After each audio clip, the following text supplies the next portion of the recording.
بسم اللہ الرحمن الرحیم۔ پہلے ان بچوں کی بات سنیں ذرا۔ اللہ کے پاس میرے پاپا صاحب اور بنانا رہ رہے تھے، ان لوگوں نے جاہلوں نے مارا تھا اور وہ اللہ کے پاس چلے گئے۔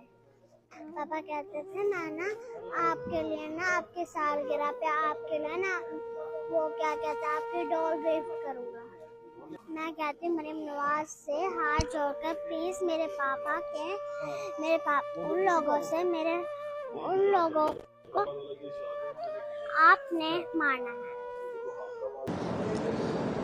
آپ نے دیکھا ہے ان بچوں کے ساتھ کس قدر ظلم و زیادتی کی انتہا ہو گئی، اور جب ان کے والد اور چاچو کو ایک دردناک موت اور دردناک طریقے کے ساتھ شہید کیا گیا، اسلام کے اندر ان مجرموں کے لیے کیا سزا ہے؟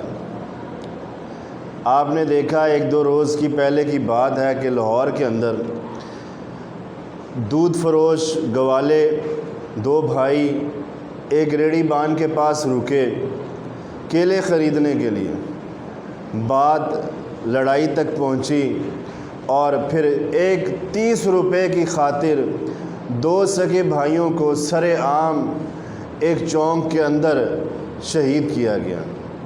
اور آپ نے خود بھی دیکھا ہوگا کہ کس بے دردی کے ساتھ ایک شخص نے آ کے بیٹ مارا اس کے سر میں، گردن میں، اور وہ وہیں پہ ڈھیر ہو گیا۔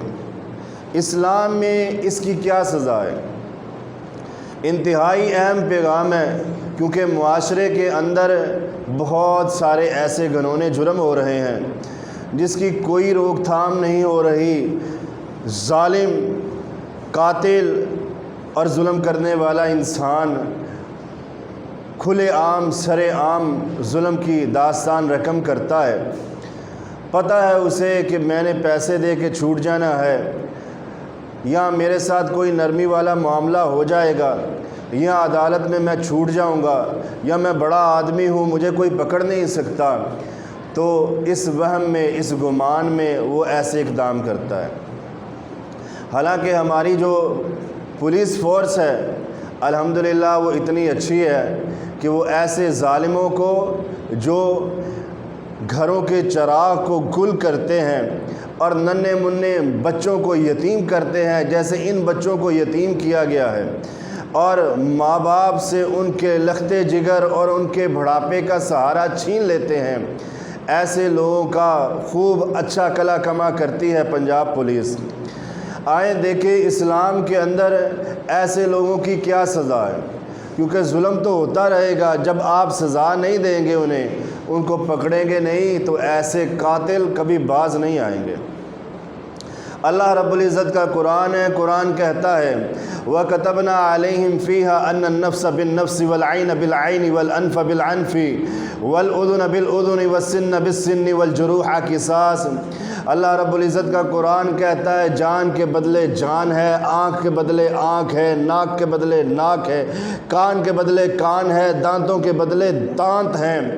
اور قرآن یہ بھی کہتا ہے کہ کوئی شخص کسی کو ایک تھپڑ بھی مارتا ہے اور اسے زخم بھی پہنچاتا ہے، قیامت والے دن ایسے انسان کو لا کر کے اس مظلوم کے سامنے کھڑا کیا جائے گا جس شخص کے منہ پہ اس نے تھپڑ مارا۔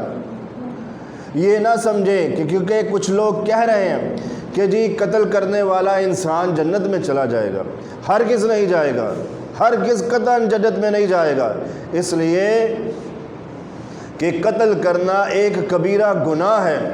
جیسے ایک انسان کی زندگی کو بچانا گویا کہ اس نے ساری انسانیت کو بچا لیا ہے، ایسے ہی ایک انسان کا قتل کرنا ایسے ہی ہے جیسے اس انسان نے ساری انسانیت کو قتل کر دیا۔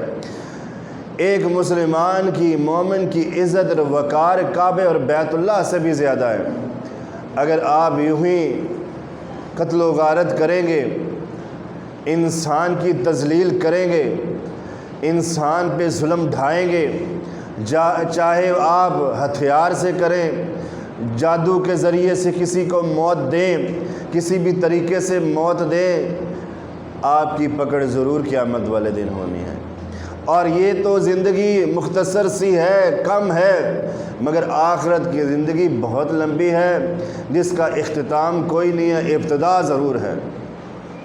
تو ان ظالموں کی سزا جو بنتی ہے وہ جان کے بدلے جان ہے۔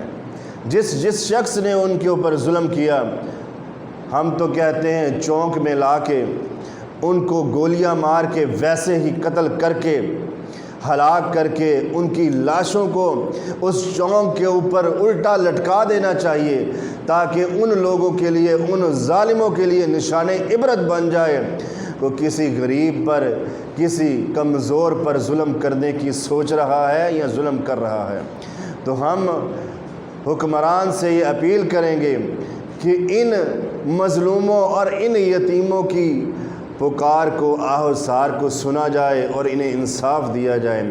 اور ملک پاکستان ایک پرامن ملک ہے، اس کے اندر امن کا گہوارہ بنانے کے لیے ایسے ظالموں کو کیف کردار تک پہنچانا چاہیے، تاکہ کبھی کوئی انسان ظلم کرنے سے پہلے 1000 بار ضرور سوچے۔